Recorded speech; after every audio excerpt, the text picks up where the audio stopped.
Hey guys, thanks for joining me on my YouTube channel. I finally made it. It's only been like 2 years in the making or some weird stuff like that. So yeah, this channel is going to be a lot of different things, just things to educate the general public, just all kinds of stuff like that. Music as well. I've been producing music, so I'm going to be releasing stuff on here as well as my SoundCloud. And in this first video, I got to sit in on a screening of What the Health. Yeah, it's been out for a while, but it was immediately followed by a Q&A that was open to the public with Dr. Milton MIlls, which was very fun and very educational. So here's that interview. And once again, thank you guys for joining me on my channel.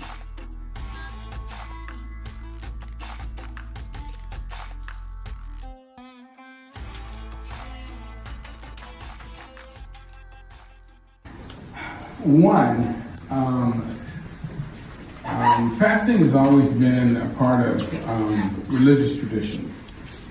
And I'm sort of smiling because I actually have a lecture on this, and I'm thinking if I had my slides, but anyway. But one of the first things is that whenever we eat, a large percentage of our blood has to be drawn off to supply the digestive tract. And, excuse me, the surface area in your digestive tract is huge. If you actually were able to take the area in your intestines and spread it out, it would actually cover a single tennis court. It's just a really tremendous amount of surface area, and all of that has to be supplied with blood so that everything that's absorbed through the intestinal mucosa can, be absorbed and then sent to the liver for processing. Well, if you eat a really big meal, then it requires a huge amount of blood to supply the intestines to process that meal, and that means that there's less blood available to kind of peruse your brain. And so that's one of the reasons people tend to get sleepy after they eat a really heavy meal. And one of the ways I want you to think about this is think about if there's a fire in a high-rise building and you and the fireman, you're down on the first floor and you're trying to shoot the water up to the top of a 10-story building. Well, if somebody starts poking holes in that water hose and bleeding off part of that water, the force of the stream is going to drop, right? Well, your heart's right here and your brain's up here. And it turns out that the brain has three major parts. There's the brain stem, what's called the midbrain, which wraps around the brain stem, and then wrapped around the midbrain is the cerebral cortex. The brain stem is where your heart rate, breathing, and blood pressure are controlled. Why is that important? Well, again, blood comes from the heart up to the brain. So the first part of the brain to receive blood flow is the part that keeps you alive. It'll keep your heart beating, keep your blood pressure normal, and keep you breathing. The next part of the brain that receives blood flow is the midbrain. That's where your motivational forces are located. Hunger, sex drive, and your emotions. Wrapped around that is the cerebral cortex, which is where memory, reasoning, and muscle control are located. So the last part of the brain to receive blood is the part where we exert conscious control over our emotions and our passions. So again, if you go out and eat a big, heavy meal, especially if that meal is full of grease, it not only draws off blood from supplying the brain, but what's left over is so clogged with fat that it dilutes the oxygen carrying capacity.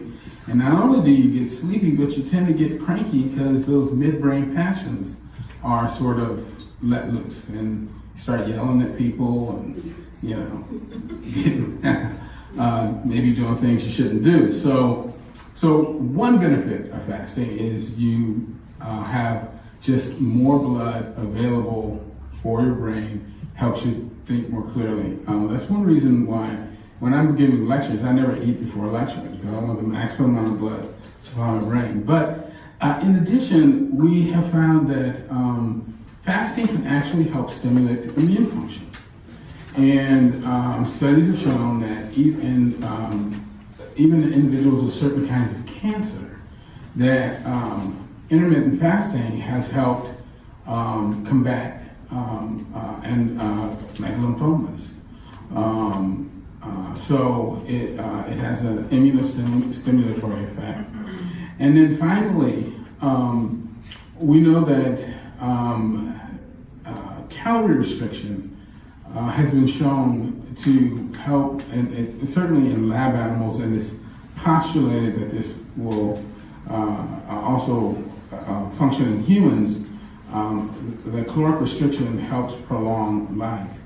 And so many people theorize that intermittent fasting is a form of calorie restriction, which again can help our bodies kind of renew, regenerate themselves, and ultimately prolong our lives. So there's lots of benefits. Thank you. Thank you.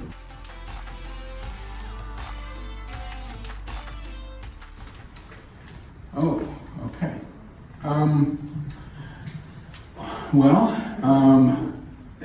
That, there's an expression that says taste is a matter of taste. And so it kind of depends on what you like. And there obviously are prepared meat substitutes, the kind you can go to the store and buy. And then there's things that you can make at home. And as far as the prepared varieties, that depends on what you like. Some people like Gardein, some people like corn, some people, that's corn with a Q, some people like, there's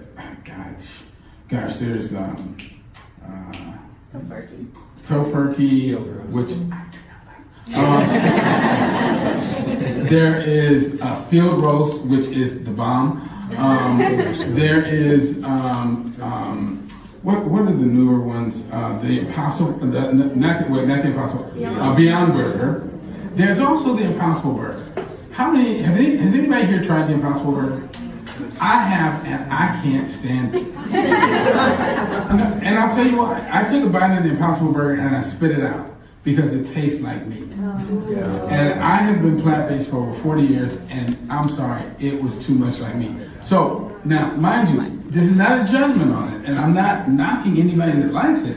I'm just saying, for me, it's like getting in the Wayback Machine. I was like, no. Didn't want to go there. But for those who, who need that or want it, it's cool, because it is entirely plant-based. It's just, for me, it was like too real. So there are a whole slew of them out there. And the main thing, and one question I get asked a lot from people is, well, those things are processed. They're obviously highly processed. Are they healthy or are they unhealthy? The bottom line is this. Number one, that yes, they are processed in the sense that they are not a whole plant, but they are plant products. So that's number one. Number two, when we look, what evidence do we have looking at whether or not plant-based meats are healthy over the long haul? And the best evidence that we have on that is looking at the Adventist Health Study, and that is looking at Seventh-day Adventists. And what we know from looking at the Adventist Health Studies is Seventh-day Adventists, when compared to the general population, are much healthier. They live longer, have lower all-cause mortality, lower rates of cancer, heart disease, diabetes, and they make extensive use of plant-based meats. So from that, I infer that these foods, within the setting of a whole food plant-based diet, that's the caveat, are healthy. Now, if you're going to sit around and eat vegan chicken nuggets, potato chips, and soy delicious ice cream, you're probably going to have issues. Okay? So it has to be within the setting of a whole food plant-based diet. Those are the pre-prepared ones. But then you can make your own at home. So, like, you can make vegan crab cakes from artichoke hearts and hearts of palms. You can make burgers out of lentils and beans. And I was just telling someone about, I was in Tucson a few years ago and went to this vegan restaurant and had an amazing cashew loaf that was out of this world. And so there's all kinds of recipes for plant-based meats that you can make from actual whole plant foods. From nuts and beans and things like that, and tofu and so forth. So there are a whole slew of different types of meats that you can use and make, and which ones you use and make depends on your taste and what you like and what you're looking for. But again, you want to make sure that you're using these within the setting of a whole food plant-based diet, and that most of what you're eating actually looks like something that was pulled out of the ground, off a tree, or plucked out of a garden.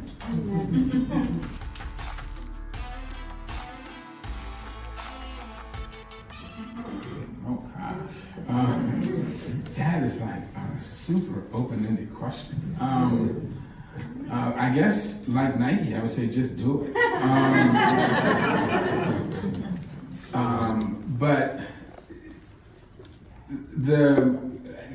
beyond that, a lot of times people think, oh, okay, I want to go plant-based. Do I have to go to a monastery and, pray on the top of a mountain for 2 weeks and do a colonic and some kind of, cleanse and wait till the planets are aligned? And the answer is no. It doesn't require anything exotic, but it does require a bit of intelligence. And because we have all heard the apocryphal story of the person who went plant-based and they were weak and tired and they just couldn't get out of bed and they felt like they were dying and they had to give it up. All right, everybody has that same friend, okay? Number one, I tell people, if you went plant-based and you didn't enjoy it, something was wrong, because going plant-based is like having sex. If you didn't enjoy it, you weren't doing it right.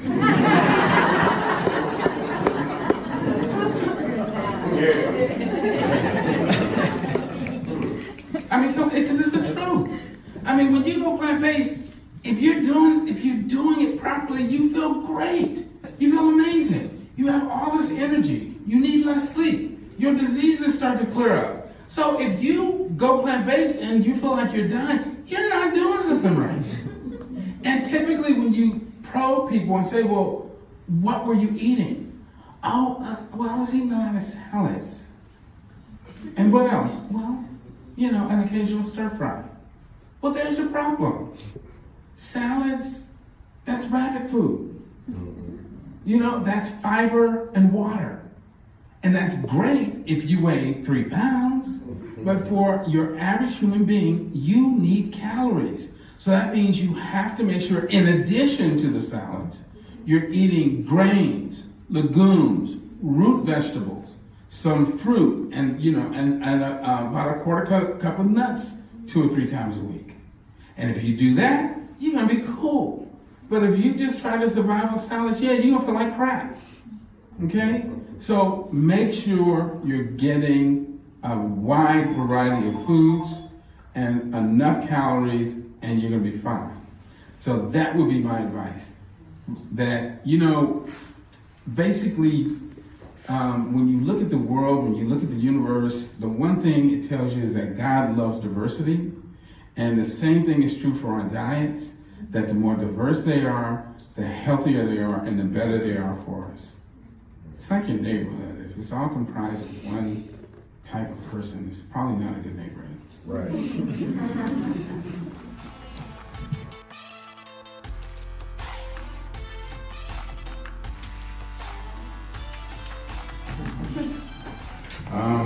Well, I don't even know what it looks like right now. But I mean, if I were doing it, obviously it would have absolutely no agriculture whatsoever.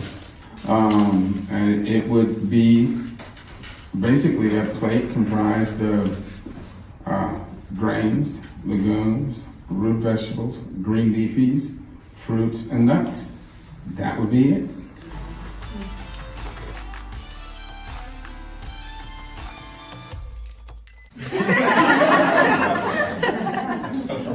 You voted out of office.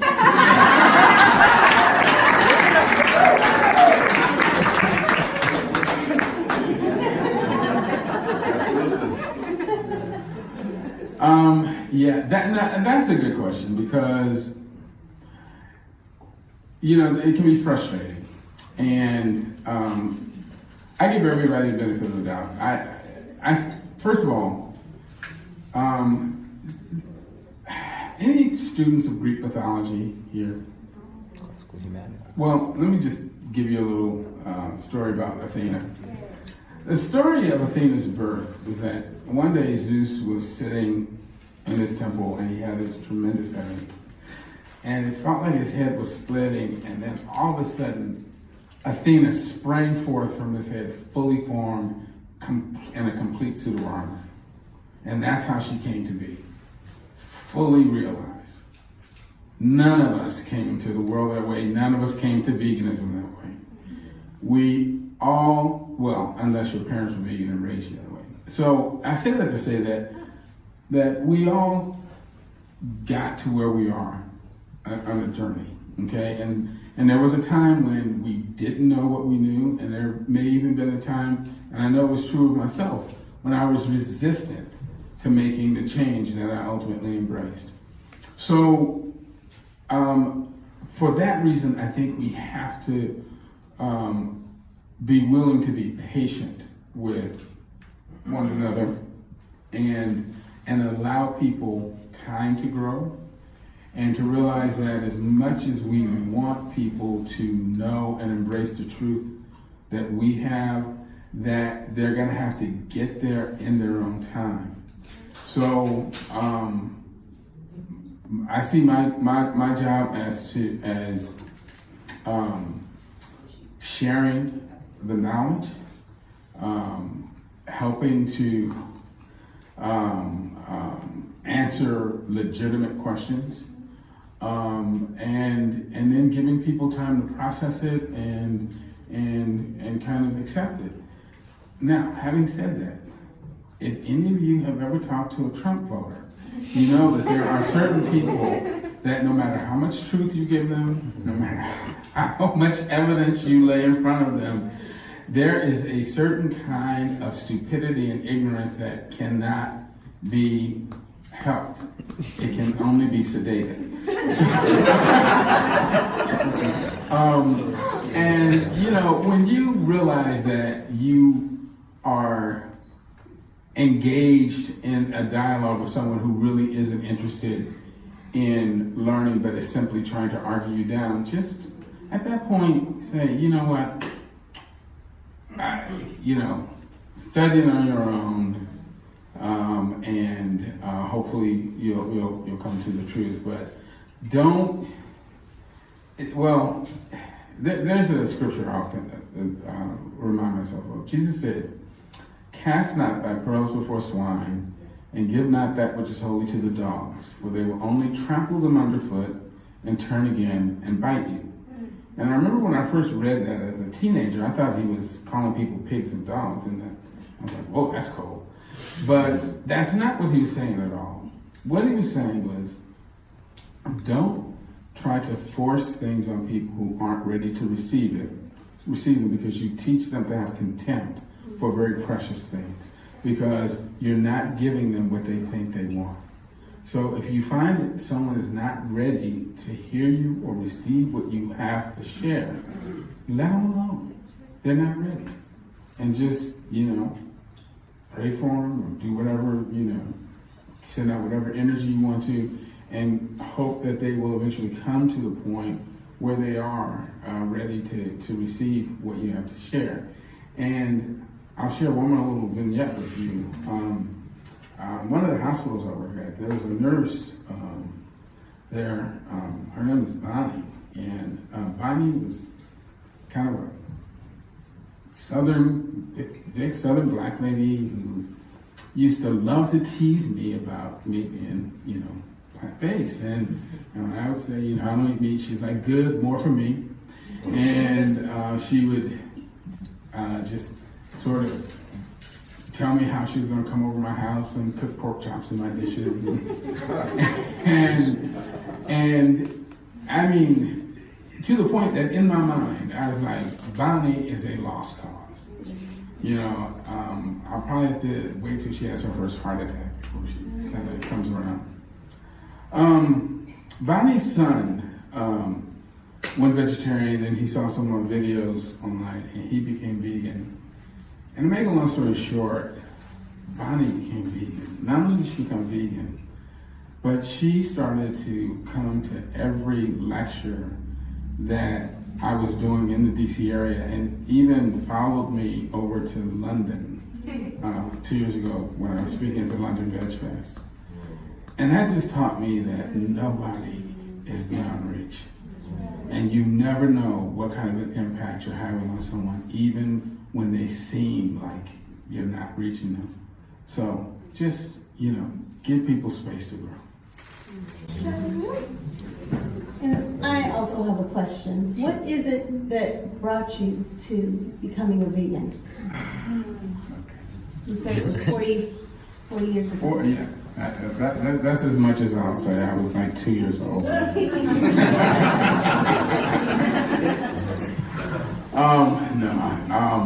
Okay, let me give you the Reader's Digest version of this story.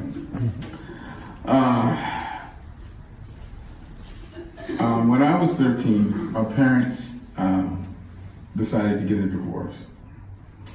And they weren't like, fighting, and there wasn't a lot of acrimony. It was a decision they came to.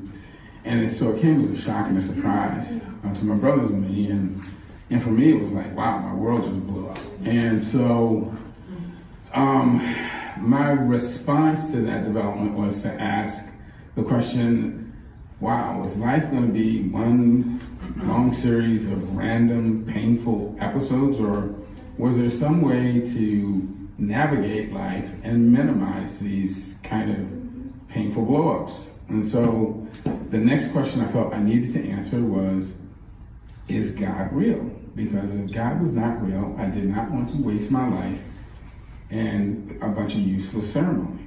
But the opposite was equally true, that if he was real, it was absurd to try and live life without acknowledging and incorporating him into my life. So I initially started talking to some religious leaders, and they started telling me a bunch of stuff that made absolutely no sense.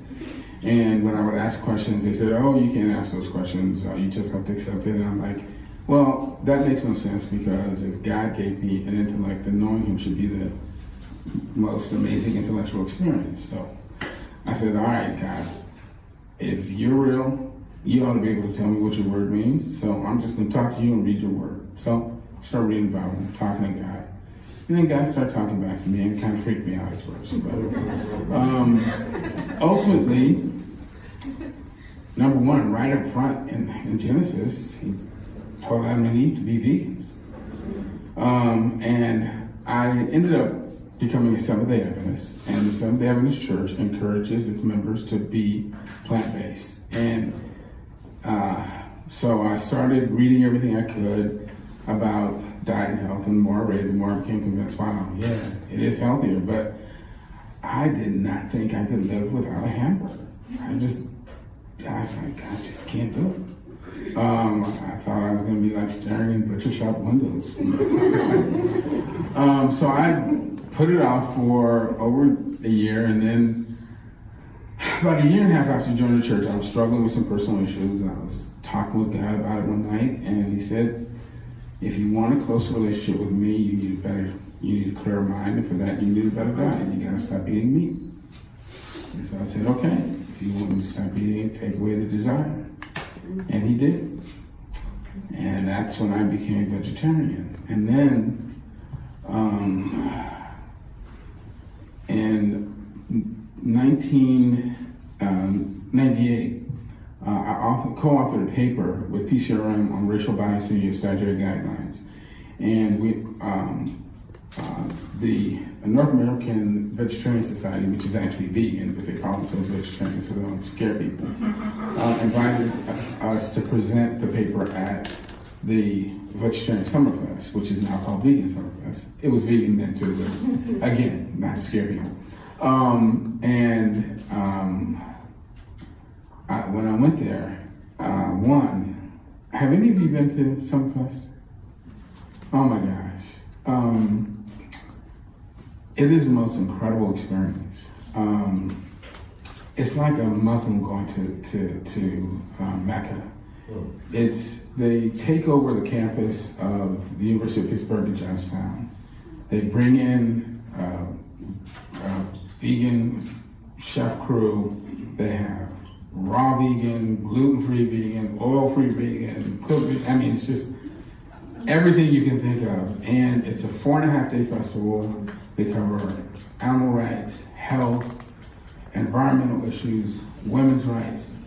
It's just this, it's like this amazing place that for 4.5 days you're just in vegan nirvana.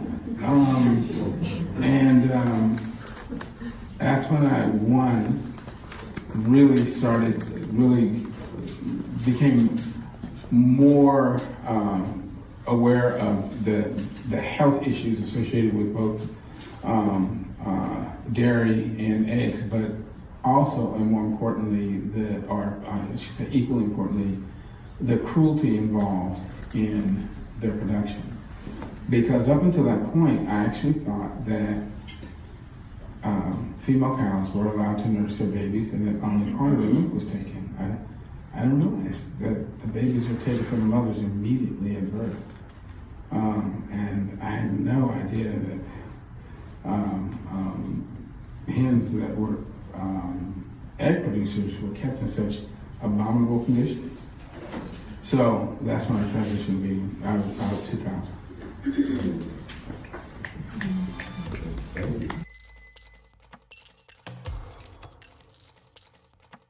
Okay, so yeah, there's a big thing about oil-free.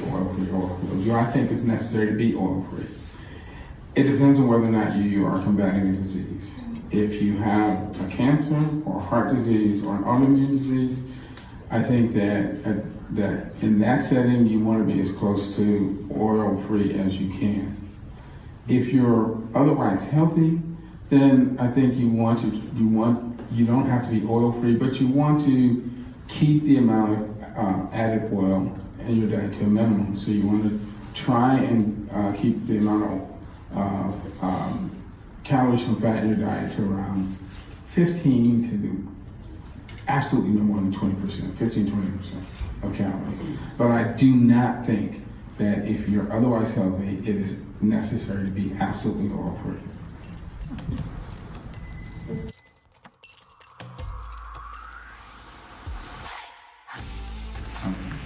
Okay, so did everybody hear the question, the role that dairy plays in inflammation? I think the best way to answer that question is to think about what dairy is supposed to do. So dairy is milk. And what is milk? Milk is fluid produced by female mammals that is designed to do what for their babies? Make them grow, but what else? Give them nutrients. Exactly. So essentially, a baby mammal is born with an immature immune system and is born tiny. So its mother's milk is designed to make it grow and to also stimulate its immune system. So it's pro-inflammatory and it has a lot of growth stimulants. And that means that if an adult mammal ingests that fluid, it's going to stimulate your cells to grow, which they shouldn't be trying to do, which will promote cancer development. And it's also going to create excess inflammation because you already have a mature immune system.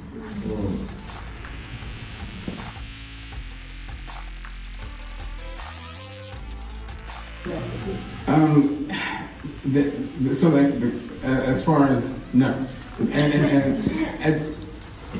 and I said the reason I say that is because there's no specific place, because it's like all sorts of amazing recipes are always cropping up on Facebook.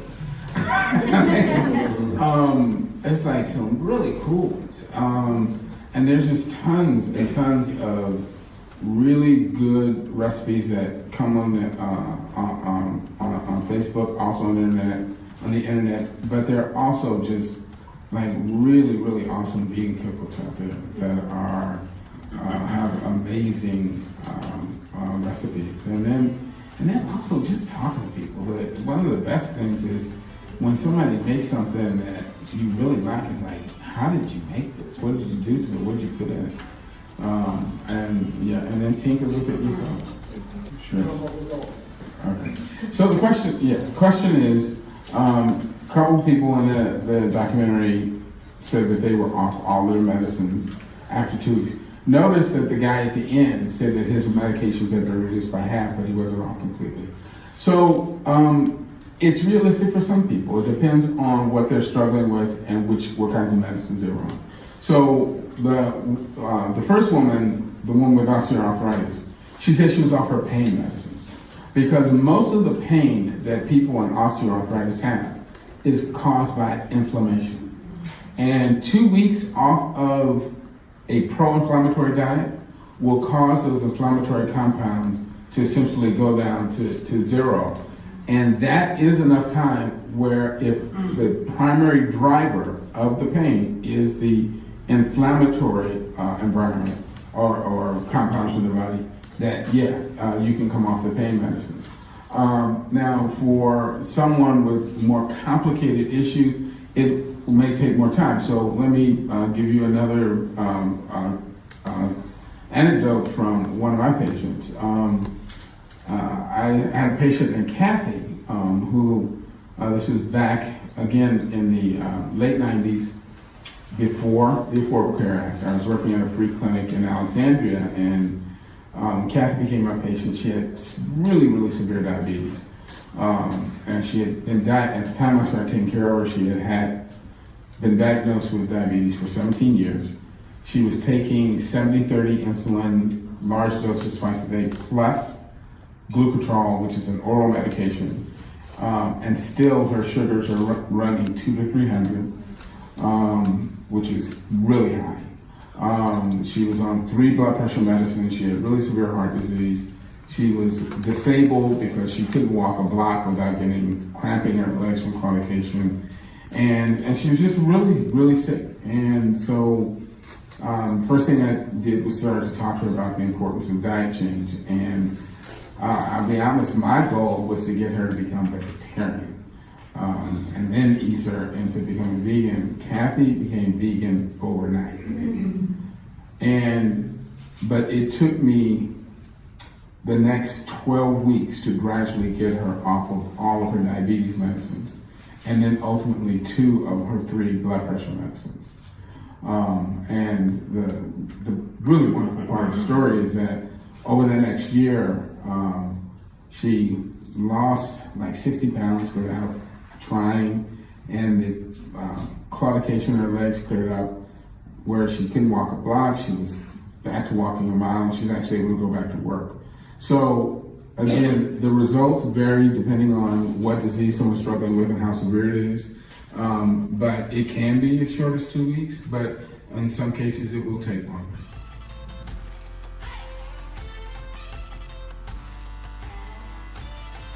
The only supplements we absolutely need, well, the only supplement we absolutely need is B12. The other supplement that we almost certainly should take is D3, but D3 has nothing to do with the diet. That's an artifact of the way that we live. First of all, I don't like calling D3 vitamin D because it's not a vitamin. It's a hormone. If we were all living like we're supposed to be living, that is running around butt naked on the African savannah, we would be making like about 20 to 30,000 IUs of vitamin of D3 every day.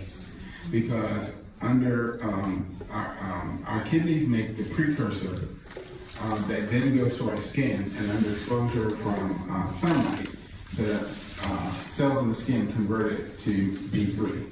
But how do we live? We live dressed in this stuff.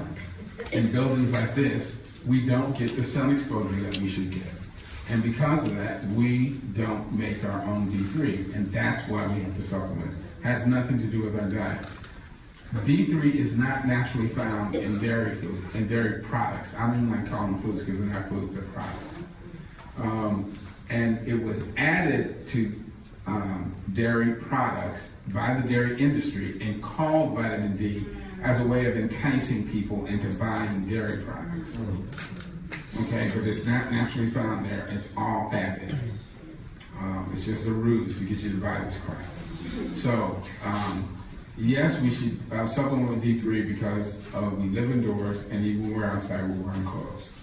All right, so that's that one. Now, as Dr. Greger mentioned in the movie, B12, vitamin B12 is only made by bacteria, okay? So no animal, no plant makes B12. If we were living in a natural environment, again, B12 would be on the food that we eat, it would be in the water that we drink, but what do we do with our water? We sterilize it, we dump chlorine in it, we live in these concrete and steel jungles that we've created for ourselves, so we've eliminated natural sources of B12 from our environment. That's, again, why we have to take a supplement. It's not anything deficient about a plant-based diet, it has to do with how we live, okay? And now, anything else you decide to supplement, that's discretionary, but not necessary.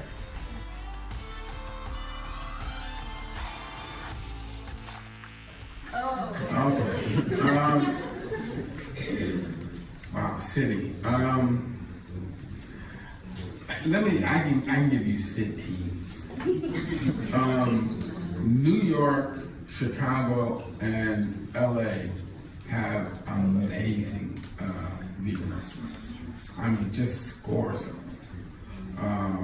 And London. There is this place in London called the Temple of Satan. It is, that's what they call it. That place is flippin' incredible. They make this vegan fried chicken that will literally make you pass out. It's just like wonderful. That might be likable. But London is like incredibly vegan friendly. So just really, those cities are like wonderful vegan restaurants. Philly's not bad either. So let's see. Vegan chefs, I would say that there's I don't know that I have a favorite. There's a lot of really good ones out there. And what was the third part of the question? Restaurants. Cities. Oh, and restaurants.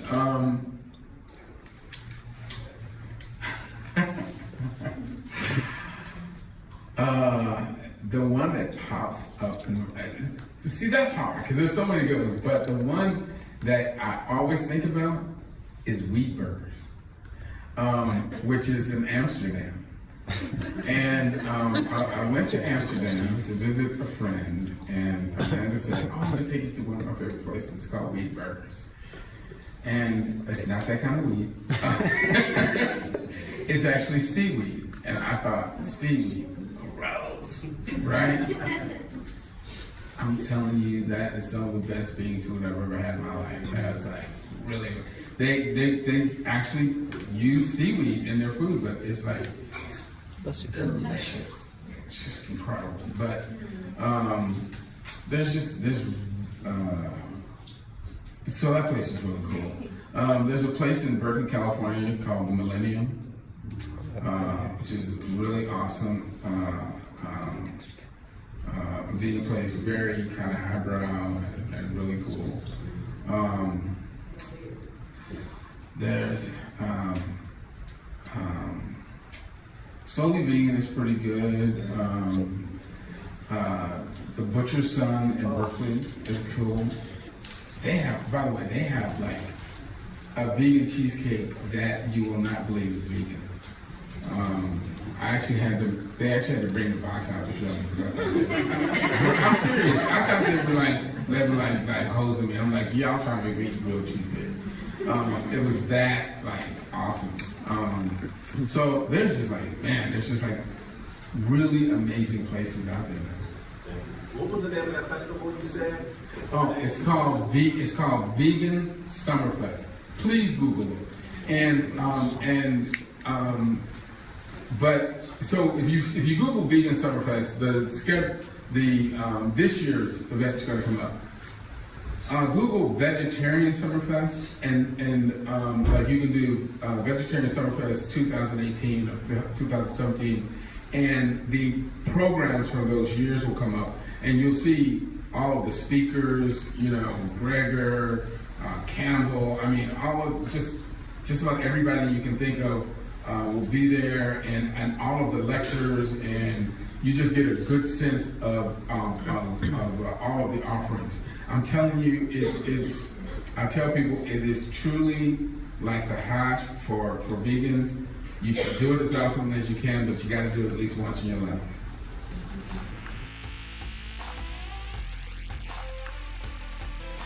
My personal choice is I drink distilled water. And because when I drink water, all I want is 2 H's and 1 O.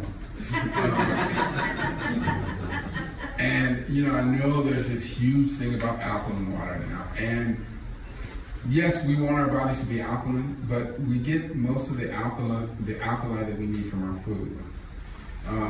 We really don't. The amount of alkalinity that we can get from water is really minimal. Because if water were too alkaline, it would be like Drano. Because that's what Drano is, pure alkaline. But plant foods are alkaline, and that's where we get most of our alkali. So really what we want from our water is just pure water. And since we're talking about water, the question is, well, how much water should you drink? Should I drink X number of cups? It's not so much, well, yes, I mean, we do want to drink, more than just 1 or 2 cups a day, but it's also how we distribute the water. So again, we bathe in the tub or take a shower to clean the outside of ourselves. We drink water to clean the inside. And if you ran a bath and filled up the tub and the water was clear, you stepped in, bathed, and when you got out, the water looked like these chairs, you say to yourself, I need to bathe more often. Well, likewise, if you go to pee and your urine is dark orange, that means you are dehydrated and you need to drink more water. So you want to drink enough water over the course of the day to keep your urine pale yellow to clear. That way you know you're well hydrated.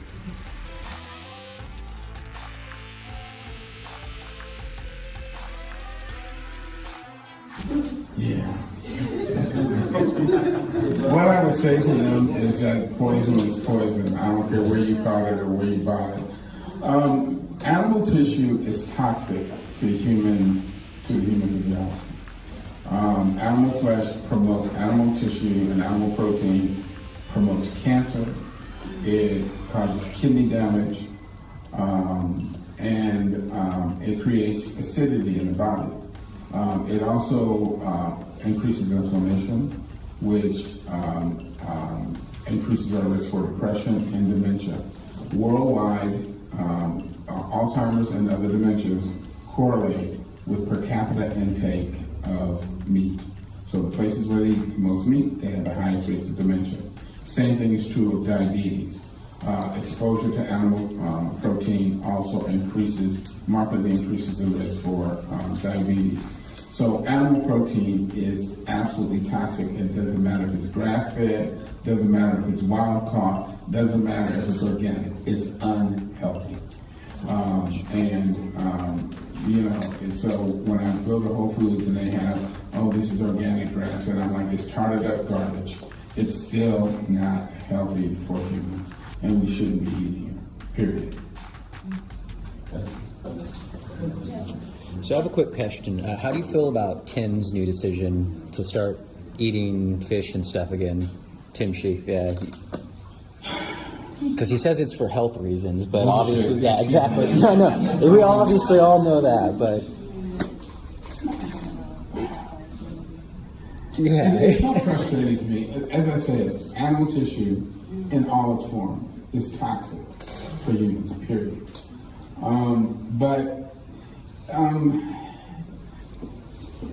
Let's say, cats are obligate carnivores, right?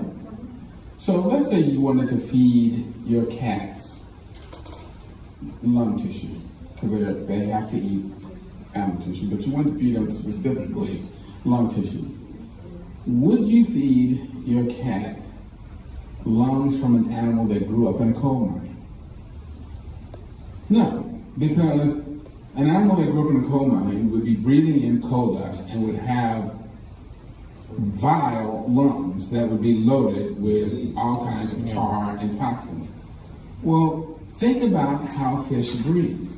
Fish breathe by filtering water. The oceans are loaded with filth, with radiation, dioxins, PCBs, mercury, and all sorts of whatever we decide to dump in plastic and garbage. Fish is some of the most pollutant and toxin-laden animal tissue around. I just saw something online about salmon wild-caught salmon in the Washington State area. They're finding cocaine and antidepressants and all sorts of stuff in their tissue, because this is what people flush down the toilet, or they pee it out after they either snort or smoke the cocaine. It comes out in the urine and then it goes down in the rivers. And the fish, I guess they're getting high fish. I don't know. But fish. So fish is unhealthy, even if you could somehow raise a fish in pure distilled water and feed it, just lettuce. It would still be unhealthy because it's animal tissue. But it's especially unhealthy because it's extremely polluted. Michael Greger, how many of you are familiar with nutritionfacts.org? Oh my God, okay. Go to YouTube, type in nutritionfacts.org. When it comes up, first thing you do is register for it. It's absolutely free. You sign up, it's no charge. You get a daily video. It's completely science-based, but he has several videos on how polluted fish tissue is and how that those pollutants correlate with depression, with diabetes risk, and cancer risk. Fish is incredibly unhealthy. And then the bottom line is fish are living beings. And it is not necessary to kill something for us to live. And I don't know why somebody would do that, especially someone who had been vegan. It just blows my fucking mind. Excuse my language. No, same.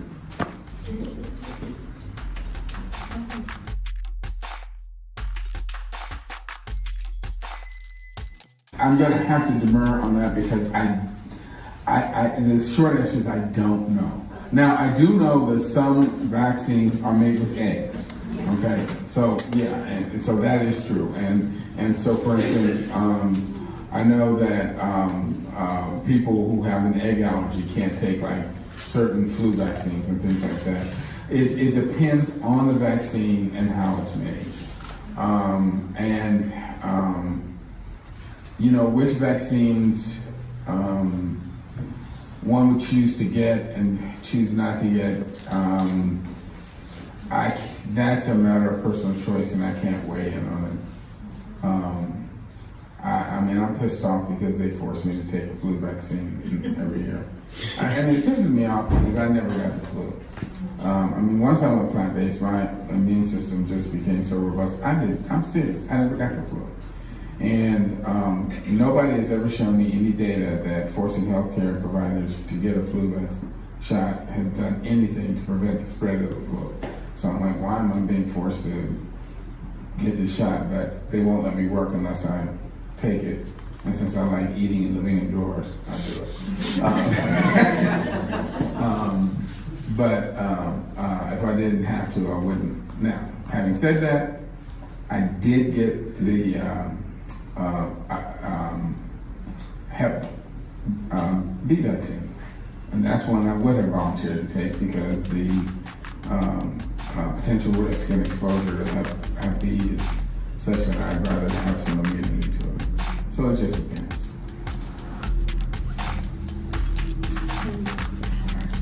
Hey, you guys have been great.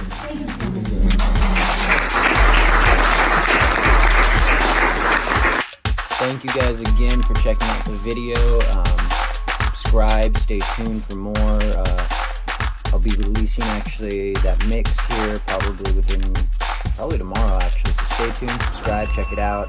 Just a little fun mix I threw together. But yeah, once again, thank you guys. I appreciate it. Much love, light, and happiness to you all.